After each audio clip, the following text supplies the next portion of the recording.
I didn't expect her to be there that early. Thursday mornings were usually empty at the laundromat, just the buzz of old machines and that faint smell of detergent that never quite leaves the walls. I came because it was the one place no one asked me anything. No parents. No coworkers. Just the hum of dryers and the dull rhythm of folding. But she was already sitting by the window, arms tucked into a faded green cardigan like she'd been holding her elbows for a while. Her hair was tied back in a loose knot, silver strands catching the weak morning light. She didn't notice me at first. Or maybe she did and pretended not to. Hard to tell with her. I loaded my clothes slower than usual, half watching the way she wrapped her fingers around her thermos, tapping the side with her thumb. It wasn't nervous tapping. More like thinking tapping. She finally looked up. "Oh, morning," she said, a small smile tugging just one corner of her mouth. "Morning." My voice came out rougher than I meant. I cleared my throat, then pretended to read the instructions on the machine like I hadn't memorized them months ago. She chuckled under her breath. "You always stare at that sticker like it's changed." I felt heat crawl up my neck. "Just double-checking." She raised her eyebrows like she didn't believe me, then sipped from her thermos. I could smell something like cinnamon. She always brought something warm. Always held it with both hands, even when it wasn't cold. I sat 2 machines down from her. Far enough to pretend I wasn't waiting for her to talk again. Close enough in case she did. We didn't start out knowing each other. Just 2 people who coincidentally chose the same slow hours. The kind of hours meant for people who want quiet. People who stay a bit too long even after their clothes are done. My phone buzzed in my pocket. A message from a friend asking about weekend plans. I typed a reply, then erased it. Typed another, erased that too. It wasn't that I didn't have plans. I just didn't feel like explaining how most of my weekends looked exactly like this. Machines spinning, life moving in circles. She noticed me staring at the blank screen. "Everything okay?" Her tone wasn't pushy. More like, observant. "Yeah." Just didn't know what to say back. I shrugged, folding and refolding the same t-shirt on my lap. She nodded slowly. "I get that." And I think she did, because she didn't ask anything else. She leaned back in her chair, legs crossed, eyes drifting to the window. I watched the reflection of her hands in the glass, how she kept rubbing her thumb over the dent in her thermos. The silence between us wasn't awkward. It had weight, like a blanket we both sat under without talking about it. When my dryer beeped, I didn't move immediately. Neither did she. She spoke first. "You're here earlier than usual." I hesitated. "Couldn't sleep." She glanced at me then, really looked. A soft, searching look that made me forget what I was supposed to do next. "I know the feeling," she said quietly, almost like she wasn't sure if she should have said it at all. I folded another hoodie just to keep my hands busy. As I started packing up, she stood too. Not to leave, just to adjust her bag, but she stepped closer than she needed to. Close enough that I could smell that cinnamon and something else, soap maybe. "Well," she said, pulling her sweater sleeve down over her hand. "I'll see you next week, I guess." "Yeah, next week." But she didn't move. And I didn't either. We just stood there, not saying whatever was tightening both of our breaths. Then my phone buzzed again. A new message, from an unknown number. "We need to talk." Her. I looked up, but she was already turning away, her shoulders drawn in, like she had said something difficult even though she hadn't spoken. And neither of us moved. I didn't text her back right away. The unknown number sat on my screen the rest of the day, hovering like a question I wasn't ready to answer. I didn't even save her number, felt too intimate, too assuming, so I kept checking it just to make sure it hadn't disappeared. "We need to talk." Her. Like we'd crossed a line without touching anything. 3 days passed before I saw her again. It wasn't at the laundromat this time. I ran into her at the small tea shop 2 blocks away, the one with flickering lights and chairs that wobble if you breathe too hard.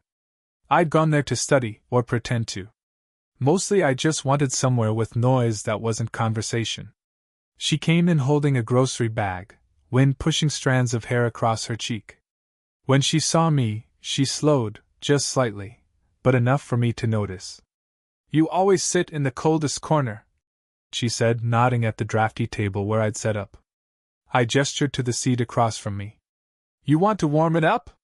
She smiled at that, small, reluctant, and sat.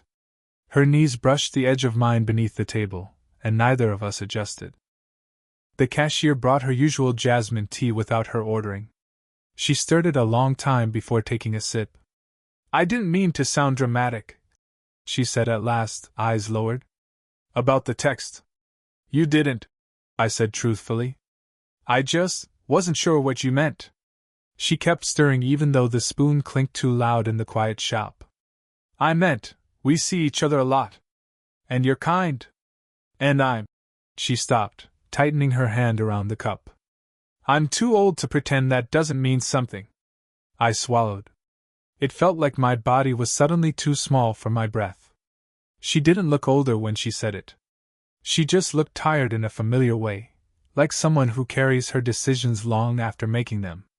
"I don't think age is the problem," I said before thinking. Her eyes flicked up. "No? You're what, 22? 24. She laughed softly. "Oh, well, that changes everything," she said, deadpan but warm. I looked at her hands instead of her face. No ring. She never wore one. But once, months ago, she'd mentioned a divorce, just in passing, like noting the weather. "Is that why you texted?" I asked. "Because of the age thing?" "That," she admitted. "And because you're him." "Him?" "My son's friend." She said it gently, but the words settled on the table between us like something fragile and sharp. I leaned back, the air shifting between us. She wasn't wrong. Her son and I had gone to the same high school. Not close friends, but close enough that this was complicated. "I didn't think you remembered me," I murmured. "Oh, I remembered." She said it too softly. Then she caught herself, cleared her throat, and reached into her bag. "I got extra," she said, pulling out a small container of homemade cookies, cinnamon, like her thermos. She pushed them toward me, eyes avoiding mine. "You always look like you forget to eat." "I don't," I said. She raised one eyebrow. "Really?" I picked up a cookie, more to make her stop looking at me like that. Our fingers brushed lightly, barely, but the warmth lingered longer than it should have. And maybe that was why the next moment stayed with me. She looked at me, not in a searching way, not in a hesitant way, just openly, like she was seeing something she hadn't let herself see before. "Please don't read into it," she whispered, almost to herself. But I already had. And the way her hand hovered near mine told me she had too. We didn't meet the next week. Not because I avoided her, at least that's what I told myself, but because the laundromat suddenly shifted its schedule. New hours, new staff, too many people in the mornings. The quiet corner where she used to sit by the window was taken by a teenager blasting music from his phone. I stayed only long enough to wash a single load. Left before the rinse cycle even finished. That night, I found myself walking toward the tea shop without thinking. The lights were dimmer than usual, one bulb flickering in the back like it was struggling for air. She wasn't there. Of course she wasn't. But I still checked every table as if she might be hiding behind a stack of menus. I ordered jasmine tea even though I didn't like it. It tasted like drinkable perfume, but I drank half the cup anyway. Her cup. Her scent. Something stupid like that. I was about to leave when I heard the door chime. It wasn't her. It was her son. He didn't see me right away. He was asking the cashier something, laughing in that easy way people do when the world hasn't put weight on them yet. He looked so young. Younger than I remembered. Or maybe I was seeing him now in comparison to her, how different their lives felt, how far apart their worlds were. When he finally turned and spotted me, he grinned. "Dude! Haven't seen you in forever. You still around here?" "Yeah," I said, the word catching in my throat. He sat next to me without asking. I shifted my cup away so he wouldn't notice what I was drinking. My mom comes here a lot, he said casually. Jasmine tea addict. My heart flicked in my chest. Hard. She doing okay? He added. She's been. I don't know. Different. I kept my eyes on the wobbling table. Different how? He shrugged. Quiet. Like her mind's someplace else.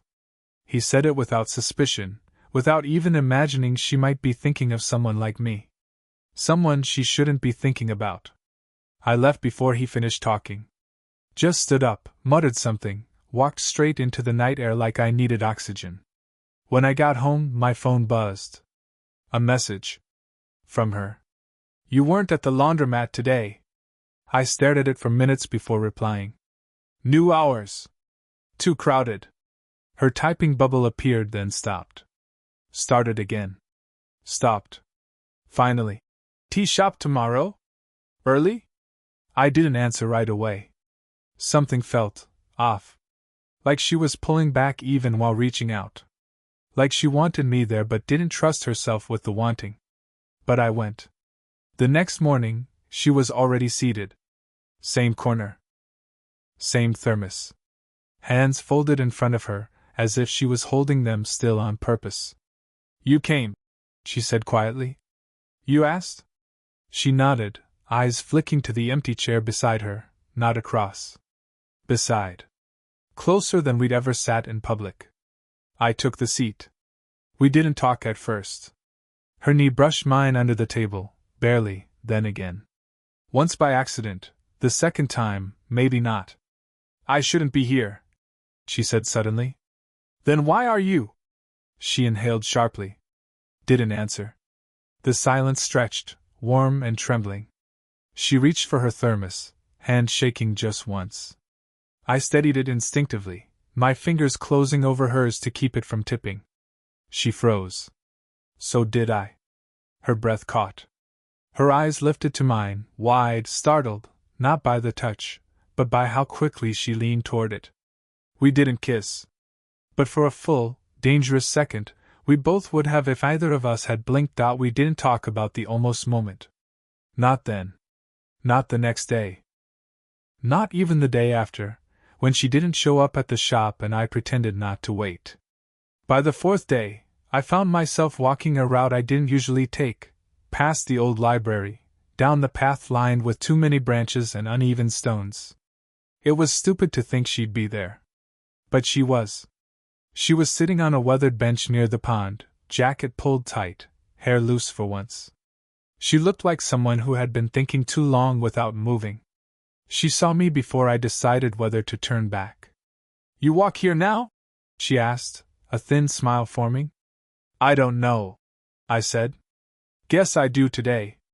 There was space beside her, but I didn't sit until she shifted slightly, a small tilt of her body that felt like an invitation she wasn't sure she should give. I sat. The bench creaked under the two of us. What happened? I asked quietly. She didn't answer right away. She rubbed her thumb over the seam of her jacket sleeve, a nervous habit I'd never seen on her before. My ex stopped by, she finally said. He needed paperwork. Or that's what he said. But he knows me too well. He noticed. Noticed what? That I've been distracted. Her voice caught on the last word. She let out a breath that fogged the air between us. I felt guilty, she said. Even though I had nothing to be guilty about. She paused, long enough that I felt the weight of what she didn't say. Yet, she added quietly. The word landed sharper than anything else she could have said. I looked at her hands. She kept them folded too tight, like she was holding something in. You feel guilty about me? It came out softer than I meant. Almost careful. I don't know what I feel. She laughed once, but there was no humor in it. Some days I think I'm lonely. Some days I think I'm reckless. Some days I think I'm both. Her breast shuddered. She turned slightly toward me. And then you look at me, she whispered, and I stop pretending I don't understand why this scares me. My chest tightened, not with victory, but with something fragile, something close to fear. I'm not trying to mess up your life, I said. Her eyes met mine, sharp, searching. You think that's what I'm afraid of? What are you afraid of then? She opened her mouth. Closed it. She stared at the water, blinking once deeply. I'm afraid, she said slowly, of wanting something I'm not supposed to want. The quiet between us turned dense. Not choking, just full. A pair of joggers passed nearby, chatting about something meaningless. She watched them go, shoulders tightening as if remembering the world existed beyond this bench. You saw your son this week, she said suddenly. Did he say anything? Her tone was too casual. Too practiced. He noticed you were different. Her head dropped slightly. Of course he did. She pushed her hair behind her ear, a quick, almost irritated gesture. Too sharp to be nothing. Does it bother you? I asked. What? That I see you. She inhaled sharply, a sound caught between surprise and surrender. For a moment she didn't move. Didn't blink. Then she whispered, yes and no. Her hand drifted toward mine, not touching, but close enough that the air felt warm. Tell me, I said, which one scares you more? She looked up at me, eyes unguarded, raw. And just when she parted her lips to answer, a soft gust of wind blew her hair across her face. She didn't brush it away. She whispered, do you really want to know? Her voice trembled, not from cold. And the answer hung there, right on the edge of something neither of us could take back. I didn't find out her answer. Because the next morning, she wasn't at the tea shop. Or the laundromat. Or walking her usual route past the bakery where she always paused to look at the cinnamon rolls she never bought. By evening, I told myself I wouldn't check her street. I checked anyway. Her car was gone. Just an empty driveway and her porch light left on too early, like she'd forgotten she had neighbors. Like she'd left in a hurry. For 2 days, nothing. No text. No explanation. I replayed that moment on the bench, the way her voice had tightened on that last question. Maybe she regretted asking it. Maybe she regretted almost answering mine. Or maybe someone else had shown up. The ex? Her son? A friend who knew her better than I ever could. Every possibility felt reasonable. Every possibility felt wrong. On the 3rd day, I found a note taped to the laundromat door, closed for repairs. Back next week. I stared at the sign too long, pretending it meant something. Pretending she had written it herself. Pretending it was a message for me. That night, my phone buzzed. I grabbed it too quickly. It wasn't her. Just a friend asking if I wanted to go out. I typed maybe next time but deleted it. Typed I'm busy, then deleted that too. I ended up leaving it blank.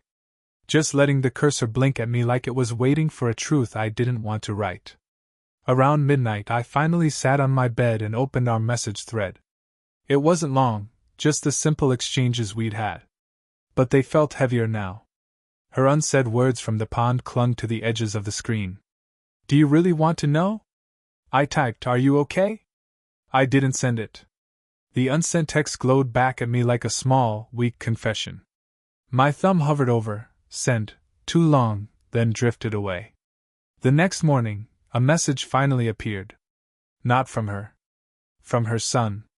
Hey man, weird question. Have you seen my mom lately? She's not answering her phone. My stomach dropped. I stared at the message. He must have seen the typing, bubble light up and fade, because 5 minutes later he sent another, everything cool? I typed back slowly. I haven't seen her either. A beat. Then, you sure? I didn't answer. I didn't trust myself to. When I finally went back to the bench by the pond, her seat had leaves scattered across it.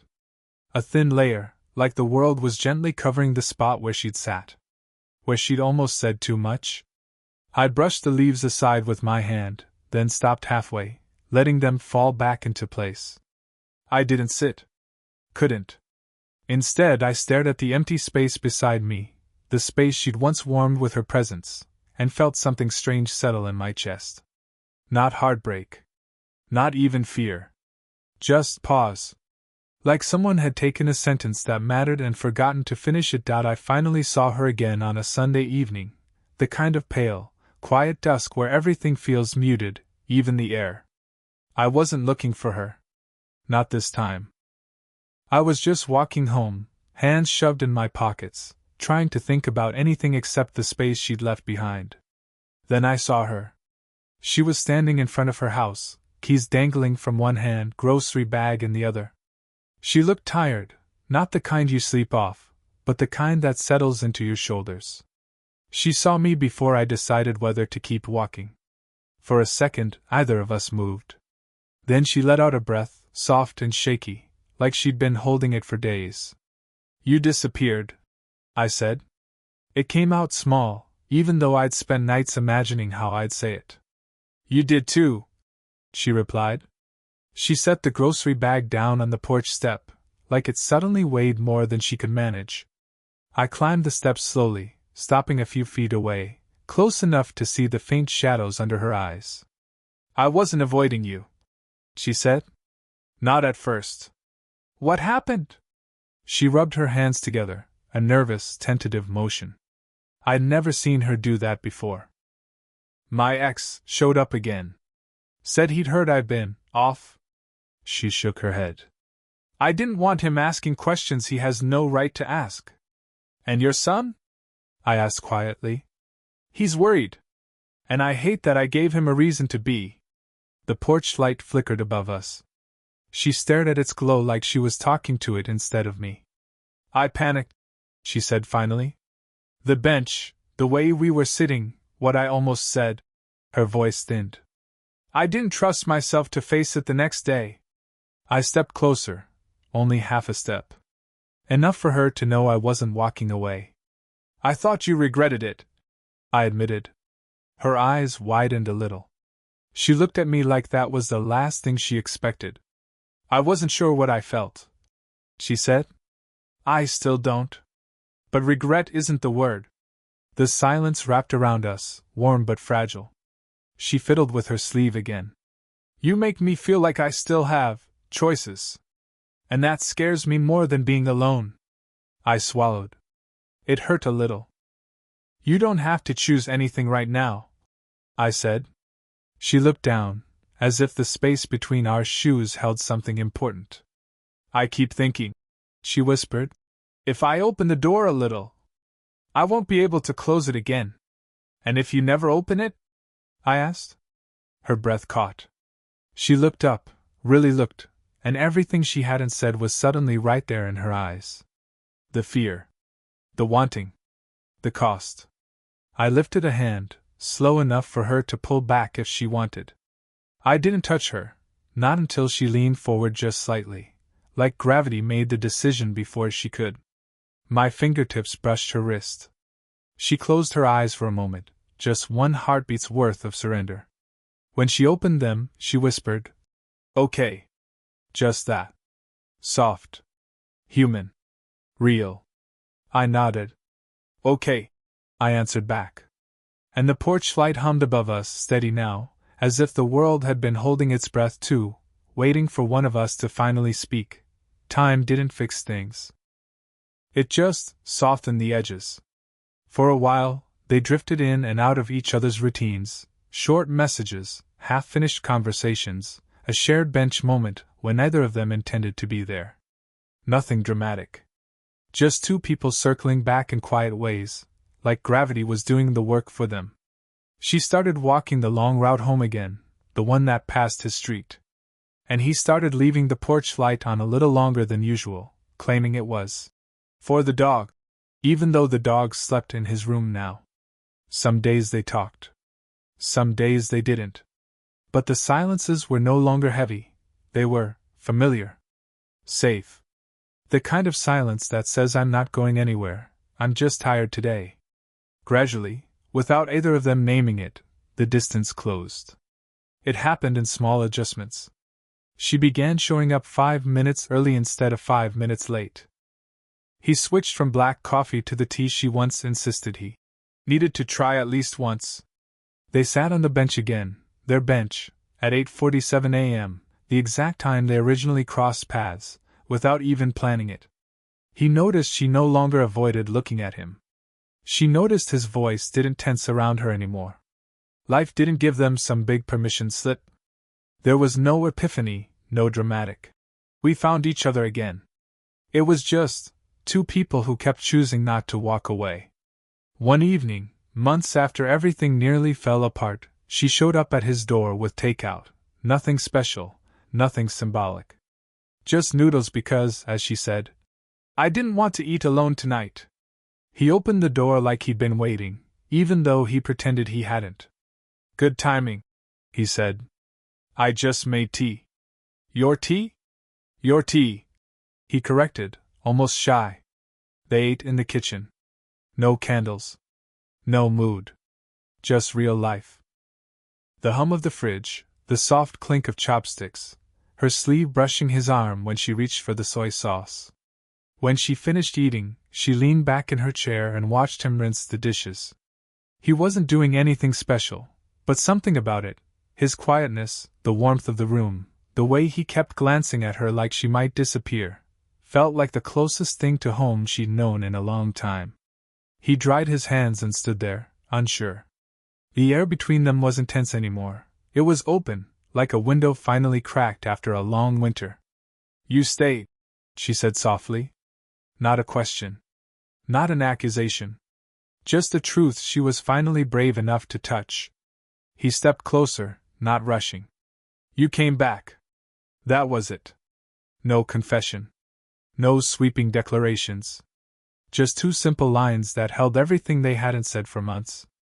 She reached for his hand, small, hesitant, but steady.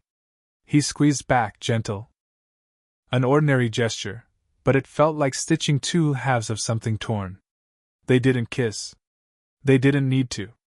They just stood together in the warm kitchen, their fingers intertwined, like a final, quiet, okay. A callback. A promise. A beginning. Later, when she rested her head lightly on his shoulder, he exhaled, not dramatically, just enough that she felt it, enough that it made her smile. Because finally, after everything, it didn't feel unfinished anymore. It felt earned. It felt real. It felt like the sentence finally ended where it was meant to. Did this story stay with you? What kind of quiet, real love stories do you want to hear next?